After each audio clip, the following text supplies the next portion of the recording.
আজি আপোনালোকৰ লগত মই অন্য এটা খবৰ শ্বেয়াৰ কৰিম বিশেষকৈ আজিৰ খবৰটো হৈছে অসম চৰকাৰে এটা গুৰুত্বপূৰ্ণ নটিচ আমাৰ টিউটৰ ছাৰ বাইদেউসকলৰ কাৰণে পাব্লিছ কৰিছে আৰু সেই বিষয়ে আপোনালোকৰ লগত শ্বেয়াৰ কৰি আপোনালোকে স্কিপ নকৰি শেষলৈ আমাৰ ভিডিঅ'টো চাই থাকিব আৰু এতিয়ালৈকে যদি আমাৰ চেনেলটো ছাবস্ক্ৰাইব কৰে নাই কাইণ্ডলি ছাবস্ক্ৰাইব কৰি দিব আৰু সেইখন নটিচ আপোনাৰ 23/9/2025 তাৰিখে এইখন নটিচ পাব্লিছ হৈছিল ইয়াত ওপৰত আপোনালোকে দেখিছে gov of Assam office of the inspector of school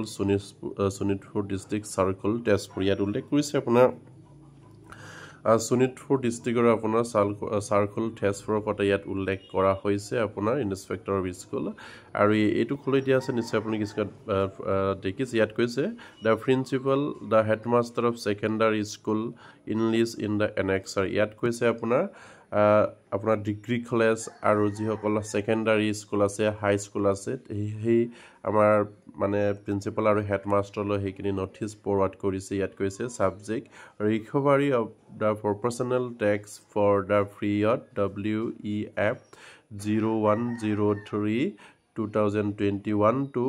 31/8/2024 ইয়াত এটা গুৰুত্বপূৰ্ণ নটিচ আমাৰ যিসকল আপোনাৰ ছেকেণ্ডাৰী বা ডিগ্ৰী কলেজৰ আপোনাৰ টিউটৰ ছাৰ বাইদেউসকলে ফ্ৰী টেক্স মানে নিদিয়াকৈ তেখেতসকলে চেলাৰী লৈ আছিলে সেইসকলৰ কাৰণে খুব এটা গুৰুত্বপূৰ্ণ খবৰ বিশেষকৈ আপোনাৰ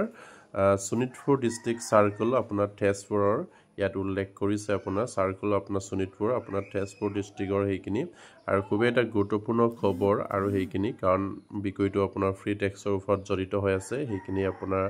এটা আমাৰ যিসকল টিউটৰ ছাৰ বাইদেউসকলে আপোনাৰ হাই ছেকেণ্ডাৰী আৰু হাই স্কুলৰ যিসকল আপোনাৰ ছাৰ বাইদেউসকলে আপোনাৰ ফ্ৰী টেক্স নিদিয়াকৈ গোটেইখিনি দৰমহা উইথড্ৰ কৰি আছিলে তেখেতসকলক আকৌ ফ্ৰী টেক্স দিবৰ কাৰণে 21ৰ পৰা আপোনাৰ 24লৈকে দিবগৈ লাগিব আপোনাৰ 1/3/2021 আৰু 31/8/2024 মানে 1/3/2021ৰ পৰা মানে 2021 চনৰ মাৰ্চ মাহৰ 1 তাৰিখৰ পৰা আপোনাৰ 2024 চনৰ আপোনাৰ আগষ্ট মাহৰ 31 তাৰিখলৈকে ফ্ৰী টেক্স দিয়া নাই আৰু সেইখিনি ৰিকভাৰ কৰিবৰ কাৰণে অসম চৰকাৰৰ পৰা সেইখিনি নটিচ আহিছে ইয়াত নিশ্চয় আপোনালোকে দেখিছে আৰু ৰেফাৰেঞ্চ নম্বৰবিলাক লেটাৰ নম্বৰবিলাক কেতিয়া ক'ত কি দিছিলে সেইখিনি ইয়াত দিয়া হৈছে ইয়াত তাৰপাছত লিখিছে sir madam with reference to the subject cited above I have the honour to inform you that the professional tax for the period WEF 1/3/2021 মানে 1/3/2021 to 31/8/2024 of fixed pay employee tutor and non-teaching staff employee in your school had not been the dedicated and remanded to the government and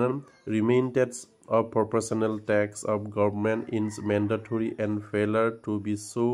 many lead to legal action ইয়াত উল্লেখ কৰিছে নিশ্চয় আপুনি কিছুমান প্ৰত্যক্ষ কৰিছে আপোনাৰ 2021 চনৰ মাৰ্চ মাহৰ 1 তাৰিখৰ পৰা আপোনাৰ 2024ৰ আগষ্ট মাহৰ 31 তাৰিখলৈকে তেখেতসকলে আপোনাৰ যিসকল আমাৰ টিউটৰ ছাৰ বাইদেউসকলে টিউটৰ আৰু নন টিচিং ষ্টাফ আছে মানে যিসকল টিউটৰ আৰু নন টিচিং ষ্টাফ আছে হাই স্কুল আৰু হাই ছেকেণ্ডাৰী সেইসকলৰ মানে ফ্ৰী টেক্সটো আপোনাৰ ডেডুকেট কৰা নাছিলে মানে খাতি তোৱা নাছিলে আৰু ফ্ৰী টেক্স নকটাকৈ তেখেতসকলক সম্পূৰ্ণ চেলাৰী দিয়া হৈছিলে আৰু সেইবাবেই সেইসকল টিউটৰ ছাৰ বাইদেউসকলে আপোনাৰ 2021 চনৰ মাৰ্চ মাহৰ 1 তাৰিখৰ পৰা আপোনাৰ 2024 চনৰ আগষ্ট মাহৰ 31 তাৰিখলৈকে তেখেতসকলে ৰিকভাৰ কৰিবৰ কাৰণে ইয়াত অসম চৰকাৰৰ পৰা এটা গুৰুত্বপূৰ্ণ নটিচ আহিছে আৰু শেষত কি আছে নিশ্চয়কৈ মই আপোনালোকৰ লগত শ্বেয়াৰ কৰিম আপোনালোকে স্কিপ নকৰি শেষলৈ ভিডিঅ'টো চাই থাকিব আৰু ইয়াৰ পাছত উল্লেখ কৰিছে as such you are hereby the request to ensure the remained to free tax of the employee or the school according to the list includes the annexer 1/3 the individual treasury is salan in the head of account 00284 is the employee you are also requested to annexer that the copy of the treasury salan receives the office is of this the undersigned by 10 October 2025 without fail ইয়াত নিশ্চয়কৈ এটা গুৰুত্বপূৰ্ণ খবৰ আমাৰ যিসকলে free tax নিদিয়াকৈ তেখেতসকলে দৰমহা লৈ আহিছিলে বিশেষকৈ আপোনাৰ হাই ছেকেণ্ডাৰী আৰু হাই স্কুলৰ ক্ষেত্ৰত সেইখিনি আপোনাৰ নটিচ আহিছে আপোনাৰ শোণিতপুৰ চাৰ্কুলৰ আপোনাৰ তেজপুৰ ডিষ্ট্ৰিক্টৰ খুব এটা গুৰুত্বপূৰ্ণ খবৰ আৰু তেখেতসকলে ব্যক্তিগতভাৱে তেখেতসকলে যিসকলে ফ্ৰী টেক্স দিয়া নাছিলে কাৰ কিমান তেখেতসকলে আপোনাৰ হেড অফ একাউণ্টত সেইখিনি মানে চালান কাটি ৰিকভাৰী কৰিব লাগিব ইয়াত হেড অফ একাউণ্ট নম্বৰ দিয়া হৈছে ইয়াত 0028 ইয়াত নিশ্চয় আপোনালোকে স্ক্ৰীন প্ৰত্যক্ষ কৰিছে আৰু লিষ্টখিনি দিয়া হৈছে কোনজন টিউটৰ কোনজন নন টিচিং ষ্টাফৰ আপোনাৰ কিমানখিনি টেক্স ৰিকভাৰী কৰিব লাগিব সেইখিনি ইয়াত দিয়া হৈছে এইখিনিও আপোনালোকৰ লগত শ্বেয়াৰ কৰিম আপোনালোকে স্কিপ নকৰি সকলোৱে ভিডিঅ'টো চাই থাকিব আৰু তেখেতসকলক আপোনাৰ 10 অক্টোবৰ ভিতৰত সেইখিনি ছাবমিট দিবৰ কাৰণে বা সেইখিনি ৰিকভাৰী কৰিবৰ কাৰণে এইখিনি অৰ্ডাৰ আহিছে যিহেতু আপোনাৰ ইয়াত উল্লেখ কৰিছে আপোনাৰ 10 অক্টোবৰ উইদাউট ফেল বুলি ইয়াত উল্লেখ কৰিছে তেখেতসকলে যিসকলে ফ্ৰী টেক্স নিদিয়াকৈ আপোনাৰ 2021 চনৰ আপোনাৰ 2021 চনৰ আপোনাৰ মাৰ্চ মাহৰ 1 তাৰিখৰ পৰা তেখেতসকলে ফ্ৰী টেক্স নিদিয়াকৈ আপোনাৰ 2024 আগষ্ট মাহৰ 31 তাৰিখলৈকে লৈ আছিলে চেলাৰী সেই সকলো টিউটৰ ছাৰ বাইদেউসকল বা নন টিচিং ষ্টাফে সেইখিনি ৰিকভাৰী কৰিব লাগিব খুবেই এটা গুৰুত্বপূৰ্ণ খবৰ আপোনাৰ শোণিতপুৰ চাৰ্কুলৰ আপোনাৰ তেজপুৰ ডিষ্ট্ৰিক্টৰ সেইখিনি নটিচ পাব্লিছ হৈছে আৰু ইয়াত নিশ্চয় আপোনালোকে স্ক্ৰীনত প্ৰত্যক্ষ কৰিছে this is your kind information and necessary action ইয়াত উল্লেখ কৰিছে খুব এটা গুৰুত্বপূৰ্ণ খবৰ সেইখিনি আমাৰ যিসকল টিউটৰ ছাৰ বাইদেউসকলে অলৰেডি তেখেতসকলৰ ফ্ৰী টেক্স নিদিয়াকৈ চেলাৰী লৈ আছিলে ইয়াত আপুনি নিশ্চয় দেখিছে আপোনাৰ শোণিতপুৰ ডিষ্ট্ৰিক্ট চাৰ্কুল তেজপুৰ ইয়াত ইনস্পেক্টৰ অফ স্কুল ইয়াত উল্লেখ কৰিছে 23/9/2025 তাৰিখে ইয়াৰ কপিটো কলৈ দিয়া হৈছে নিশ্চয় আপোনালোকে স্ক্ৰীনত প্ৰত্যক্ষ কৰিছে আৰু ইয়াৰ পাছতে মই আপোনালোকক দেখুৱাম যিসকল টিউটৰ বা যিসকল নন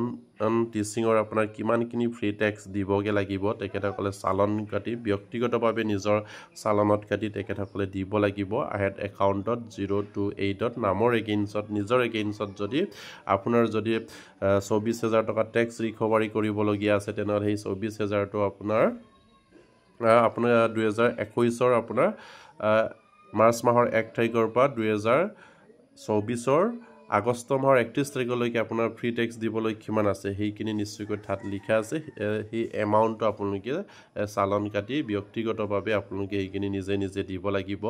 কাৰণ আপোনাৰ নামৰ এগেইনষ্টত আপুনি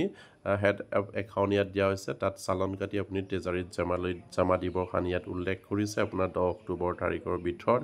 আৰু যাৰ নাম আছে সেইখিনি নিশ্চয় আপোনালোকৰ লগত মই শ্বেয়াৰ কৰি আপোনালোকে স্কিপ নকৰি সকলোৱে ভিডিঅ'টো চাই থাকিব আপোনালোকে নিশ্চয় দেখিছে ইয়াত আপোনাৰ statement of non dedicate of free tax of respect of tutor teaching and non teaching employee under inspector of school SDC Tezpur for the period WEF March 2021 to August 2024 ইয়াত নিশ্চয় আপোনালোকে স্ক্ৰীনত প্ৰত্যক্ষ কৰিছে আপোনাৰ ফ্ৰী টেক্স নিদিয়াকৈ তেখেতসকলে যিসকল টিচিং আৰু নন টিচিং ষ্টাফে টিউটৰে ফ্ৰী টেক্স নিদিয়াকৈ দৰমহা লৈ আছিলে সেইখিনি ৰিকভাৰ কৰিবৰ কাৰণে ইয়াত দিয়া হৈছে আপোনাৰ 2021 চনৰ মাৰ্চ মাহৰ পৰা আপোনাৰ 2024 আগষ্ট মাহলৈকে তেখেতসকলে ৰিকভাৰী কৰিব লাগিব ইয়াত লিখিছে আপোনাৰ তেজপুৰ ডিষ্ট্ৰিক্টৰ ইয়াত গুৰুত্বপূৰ্ণ খবৰ আৰু ইয়াত আপোনালোকে নিশ্চয় দেখিছে 1 নম্বৰত নেম অফ স্কুল দিয়া আছে 1 নম্বৰ চিৰিয়েল নম্বৰ দিয়া আছে নেম অফ ইনকম্বেণ্ট দিয়া আছে ডিজিগনেশ্যন দিয়া আছে 2021-22ত কিমানখিনি দিবলগীয়া আছে 2022-23ত কিমানখিনি টেক্স ফ্ৰী টেক্স দিব লাগে আপোনাৰ 23-24ত কিমানখিনি ফ্ৰী টেক্স দিব লাগে আৰু 2024-25ত কিমানখিনি ফ্ৰী টেক্স দিব লাগে আৰু টোটেল কিমান হ'ল আপোনাৰ নিশ্চয় আপোনালোকে প্ৰত্যক্ষ কৰিছে সেই 4 বছৰত তেখেতসকলে কিমান ফ্ৰী টেক্স দিব লাগে সেইখিনি ইয়াত কোৱা হৈছে আৰু নেম অফ স্কুল ইয়াত 1 নম্বৰ স্কুলখন আছে আপোনাৰ ইয়াত নিশ্চয় আপোনালোকে দেখিছে আপোনাৰ বলিডঙা আদৰ্শ হাই স্কুল ইয়াত আপোনাৰ বলিডঙা আদৰ্শ হাইস্কুল আছে ইয়াত আপোনাৰ টোটেল তেখেতসকলৰ আছে 1ৰ পৰা 7জন ষ্টাফ আছে 7জন ষ্টাফে সেইখিনি দিব লাগিব গোটেইখিনি টিউটৰ ইয়াত 1 নম্বৰত আছে তামুজুদ্দিন আহমেদ টিউটৰ তেখেতৰ আপোনাৰ 21-22ত আছে আপোনাৰ 2160 টকা আৰু 22ত আছে আপোনাৰ এইখিনি 160 টকা আছে আৰু ঠিক তেনেকৈ আপোনাৰ প্ৰত্যেক বছৰত আছে কিন্তু 24ত তেখেতৰ 1080 টকা আছে আৰু টোটেল 7560 টকা ঠিক তেনেকৈ তেখেতসকলে এইখিনি ফ্ৰী টেক্স ৰিকভাৰী কৰিব লাগিব আৰু তাৰ পাছতে আছে আপোনাৰ সেইখিনি নিশ্চয় আপোনালোকে স্কেট প্ৰত্যক্ষ কৰিছে বিহালী সিনিয়ৰ সেকেন্ডাৰী স্কুল আছে ইয়াত তেখেতৰ এজনে দিয়া নাই ইয়াত আৰু যিসকল মানে ফ্ৰী টেক্স নিদিয়াকৈ স্যালাৰি লৈ আছিলে সেইখিনি দিবগে লাগিব কোনো এটা গুৰুত্বপূৰ্ণ খবৰ যেটা আমাৰ টিউটৰ ছাৰ বাইদেউসকলৰ কাৰণে কাৰণ আপোনালোকৰ বিশেষকৈ চিন্তা কৰিব নালাগে আপোনালোকৰ যিখিনি ফ্ৰী টেক্স কাটিব লাগিছিলে সেই ফ্ৰী টেক্সৰ যিমানখিনি হয় সেইখিনি হিচাপ কৰি ইয়াত দিছে আৰু সেইমতে আপোনালোকে ঘূৰাই দিলেই হ'ল আপোনালোকৰ কাৰণে কাৰণ আপোনালোকে 2021 চনৰ মাৰ্চ মাহৰ পৰা 2024 আগষ্ট মাহলৈকে ফ্ৰী টেক্স নিদিয়াকৈ এইটো দৰমহা লৈ আছিলে আৰু সেইবাবে ফ্ৰী টেক্সখিনি ৰিকভাৰী কৰিবৰ কাৰণে সেইখিনি অৰ্ডাৰ আহিছে খুব এটা গুৰুত্বপূৰ্ণ খবৰ আপোনালোকে স্ক্ৰীনত প্ৰত্যক্ষ কৰিছে নিশ্চয় আপোনালোকে স্ক্ৰীনবিলাকত নামবিলাক দেখিছে ইয়াত আমাৰ যিসকল টিউটৰ গুৰু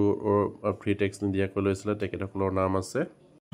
প্ৰথমখন পেজত আপোনাৰ 1 ৰ পৰা 38 লৈকে আছে আমাৰ 1 ৰ পৰা 38 আমাৰ যিসকল অল টিচিং নন টিচিং আপোনাৰ টিউটৰ ছাৰ বাইদেউসকল আছে তেখেতসকলৰ ইয়াত নাম আছে আৰু স্কুলৰ এগেইনষ্টত দিয়া আছে ধুনীয়াকৈ তেখেতসকলে এইখিনি নিজৰখিনি আপোনাৰ ব্যক্তিগতভাৱে তেখেতসকলে ট্ৰেজাৰী চালনকাৰী সেইখিনি জমা দিব লাগিব হেড একাউণ্টটো মেনশ্যন কৰাই আছে সেইখিনি এটা সুন্দৰকৈ আপোনালোকে এইখিনি ৰিকভাৰী কৰিব লাগিব আপোনালোকৰ কোনো অসুবিধা নাই কাৰণ আপোনালোকৰ ফ্ৰী টেক্স নলোৱাকৈ আপোনালোকক স্যালাৰি লৈ আছিলে আৰু সেইবাবে আপোনালোকৰ সেইখিনি ফ্ৰী টেক্স আকৌ ৰিকভাৰ কৰিবৰ কাৰণে চৰকাৰৰ পৰা গুৰুত্বপূৰ্ণভাৱে অৰ্ডাৰ আহিছে আৰু টোটেল কিমান আছে নিশ্চয়কৈ মই আপোনালোকৰ লগত শ্বেয়াৰ কৰিম কাৰণ গোটেইখিনি আপোনালোকক যদি মই কওঁ তেনেহ'লে ভিডিঅ'টো দীঘল হৈ থাকিব আৰু 1 নম্বৰ ফেজত আছে আপোনাৰ 1 ৰ পৰা 38 আমাৰ টিউটৰ্ছ গুৰু ছাৰ বাইদেউসকলৰ নাম আছে আৰু সেকেন্ড পেজত কিমান আছে নিশ্চয়কৈ মই আপোনালোকৰ লগত শ্বেয়াৰ কৰিছোঁ আপোনালোকে স্কিপ নকৰি একলৈ ভিডিঅ'টো চাই থাকিব সেকেন্ড নম্বৰ ফেজত আছে 39 ৰ পৰা 71 লৈকে নিশ্চয় আপোনালোকে স্ক্ৰীনত প্ৰত্যক্ষ কৰিছে আপোনাৰ শোণিতপুৰ সাৰ্কুলৰ তেজপুৰ আপোনাৰ যিখিনি ডিস্ট্ৰিক্ট আছে তাত আছে আপোনাৰ 1 ৰ পৰা 71 যিসকল আপোনাৰ হাই স্কুল আৰু হাই সেকেন্ডাৰী টিউটৰ ছাৰ বাইদেউসকল আছে তেখেতসকলে ফ্ৰী টেক্স নিদিয়াকৈ হয়তো তেখেতসকলে সেইখিনি দৰমহা লৈ আছিলে আপোনাৰ 2021 চনৰ মাৰ্চ মাহৰ পৰা আপোনাৰ 2024 আগষ্ট মাহলৈকে আৰু তেখেতসকলক ফ্ৰী টেক্স ৰিকভাৰী কৰিবৰ কাৰণে অসম চৰকাৰৰ পৰা নটিচ আহিছে আৰু সেইসকল ছাৰ বাইদেউলৈ বা টিউটৰ ছাৰ বাইদেউসকলে আপোনাৰ 10 অক্টোবৰৰ আগত সেইখিনি ৰিকভাৰী কৰিব লাগিব বা 10 অক্টোবৰ ৰিকভাৰী কৰিলেও হ'ব কিন্তু সেইখিনি আপোনালোকে ব্যক্তিগতভাৱে নিজে নিজে ট্ৰেজাৰীৰ পৰা চালন লৈ সেইখিনি হেড একাউণ্টত জমা কৰি এবাৰ দিব লাগিব ট্ৰেজাৰী অফিচত নিশ্চয়কৈ আপোনালোকে ট্ৰেজাৰী অফিচত গ'লে ডিটেইলখিনি গম পোৱা যাব আপোনালোকৰ ট্ৰেজাৰী যিখিনি আছে সেই অফিচলৈ গৈ আপোনালোকে টেক্স ৰিকভাৰী কৰিবৰ কাৰণে আহিছোঁ বুলি ক'লে নিশ্চয়কৈ আপোনালোকক সেইখিনি সমস্যা কেনেকৈ কৰিব লাগে বা কেনেকৈ সলভ কৰিব লাগিব তাত দেখুৱাই দিয়া হ'ব কাৰণ ট্ৰেজাৰী অফিচলৈকে সেইখিনি নটিচ আহিছে বা সেইখিনি যিসকল টিউটৰ ছাৰ বাইদেউসকল আছে তেখেতসকলৰ